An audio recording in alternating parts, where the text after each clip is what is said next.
Principle of law and cases. Intellectual property. Intellectual property. What is intellectual property? Have you watched a streaming video of a live sports event? Do you know which of these actions are legal and which are illegal and why? Is it illegal for a search engine to copy videos and books in order to display concepts? Actually, you disrespect the real owner of a video or what by doing things like that. But if you have a permission from the owner, you can do all the things that illegal. How should intellectual property owners respond to new technologies that make it easy to copy and distribute their property without permission? How do copyright owners abuse copyright? Well, copyright owners, they steal the real content or the real video of the owner of the video or something. Then they will name it to them, not mention the real owner of the video or the content. If you are developing software for an online retail site, can you implement one-click shopping without permission of a patent holder? Will enforcement of strict notion of copyright and patents smoother and creativity enabled by modern technology? We begin our exploration of this and other issues about intellectual property by explaining the concept of intellectual property and reviewing principles of intellectual property laws. First, copyright is a legal concept that defines rights to certain kinds of intellectual property. Copyright protects creative works such as books, articles, plays, songs, and works of art, movies, software, and videos. Facts, ideas, concepts, processes, and methods of operations are not copyrightable. Patent, another legal concept.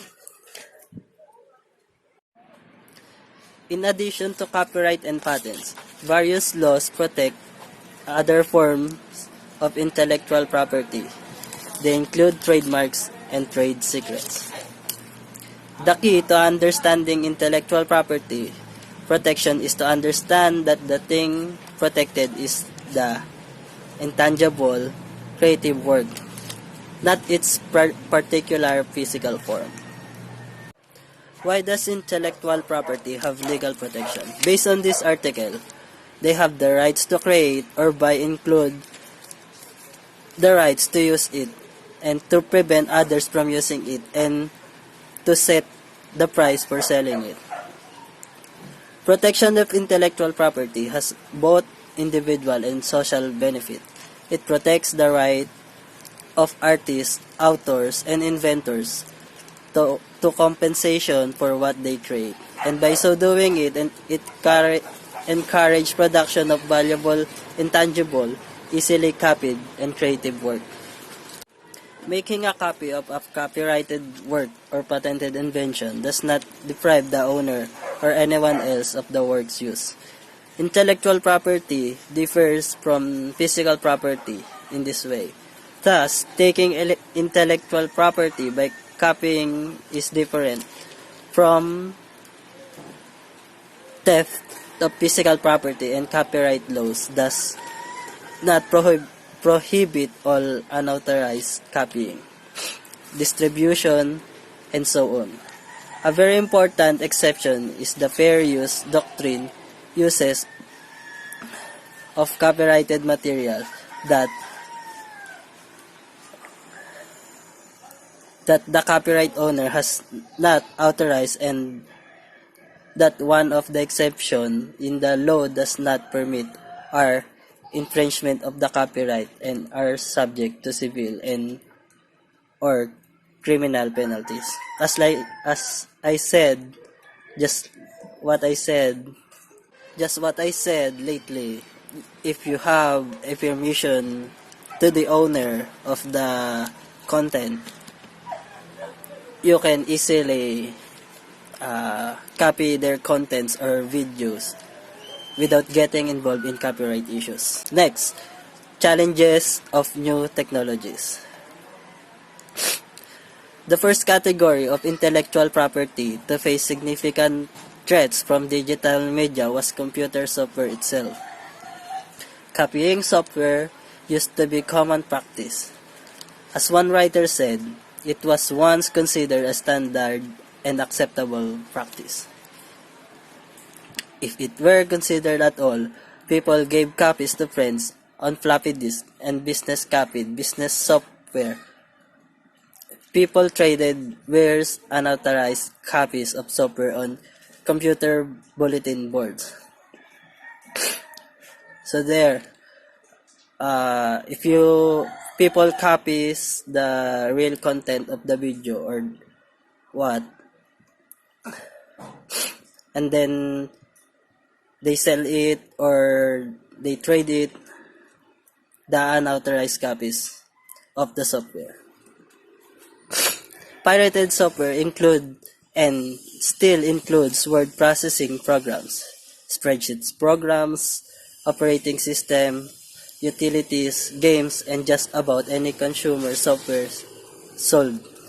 Some such as a new version of popular games often appear on unauthorized sites or for sale in other countries before their official release. The software industry estimates the value of pirated software in billions of dollars.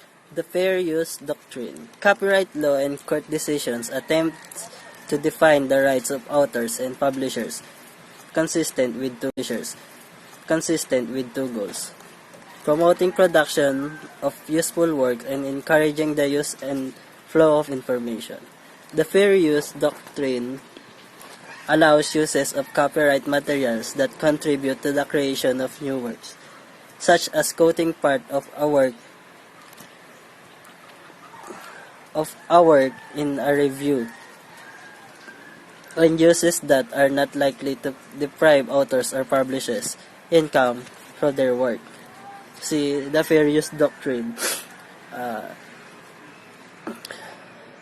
they will allow to copyright your own video, like something like that. Fair uses do not require the permission of the copyright holder. See, they don't require at all, but you disrespect the real owner of the content or the video.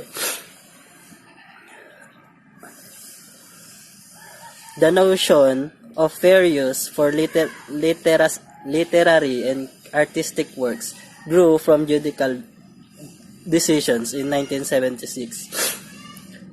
U.S. copyright law explicitly included it applies to software also. The 1976 copyright. When people widely copy intellectual property without permission, they diminish the value of the work as an asset to the owner. That is why a lot of copying is wrong.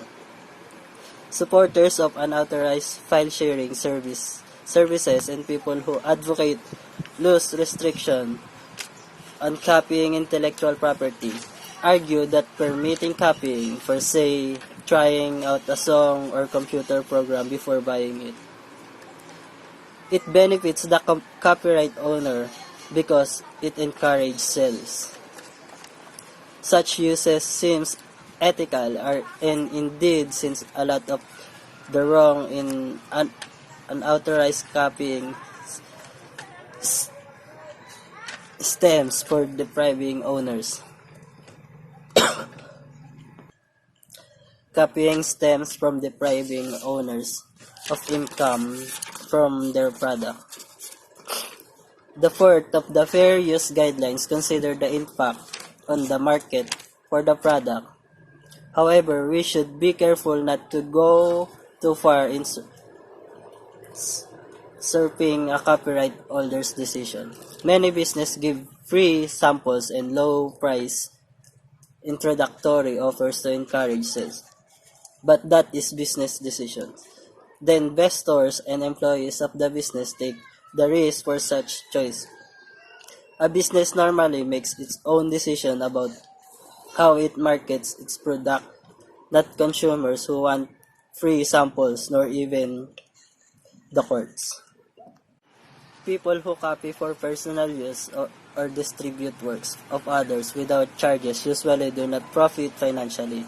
Person use is Personal use is reasonably more likely to be fair use both ethically and legally than is commercial use, but is personal use always fair? Is financial gain always relevant? In some contexts, a profit's motive or financial gain is a factor in including that an activity is wrong. In other contexts, it is irrelevant. Vandals do not profit financially from their action, but vandalism is unethical and a crime because it destroys or reduces the value of someone's property. A profit motive is not as significant, determining where to protect freedom of speech. Freedom of speech is an important social, ethical, and legal principle for book, magazine, newspaper, and website publishers, most of whom are in business to make a profit. Many kinds of abusive or threatening speech are unrelated to financial gain but are unethical.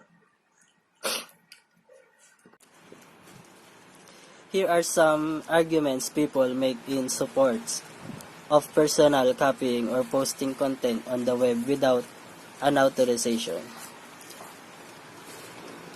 I cannot afford to buy the software or movie or pay the royalty for use of a song in my video. There are many things we cannot afford. Not being able to afford something does not justify taking it. See, all of us can't afford to watch movie in cinemas. So what we do is we're waiting for them to upload on some other websites and we download it and we can watch for free. Next, the company is large, wealthy corporation. The size and success or the company do not justify taking from it. Programmers, writers, and performing artists lose income too when copying is common. Third one, I wouldn't buy at the retail price for pay the required fees. Anyway, the company is not really losing a sale or losing revenue. The person is taking something of value without paying for it, even if the value to that person is less than the price. The copyright owner would charge. There are times when we get things of valuable without paying. Our neighborhood looks better when our neighbors paint their house. People do us favors. It can be easy to ignore a crucial distinction who makes the decision. Making a copy for a friend is just an act of generosity. Philosopher Helen Nissenbaum argued that someone who copies software for a friend has a countervailing claim against the programmer. Programmer's right to prohibit making the copy, the freedom to pursue the virtue of generosity. Surely we have a liberty, negative right to be generous, and we can exercise it by making or buying a gift. For a friend, it is less clear that we have a claim right. A positive, you're going to copy your friend's system into your flash drive so you can do whatever you want and you have a system now.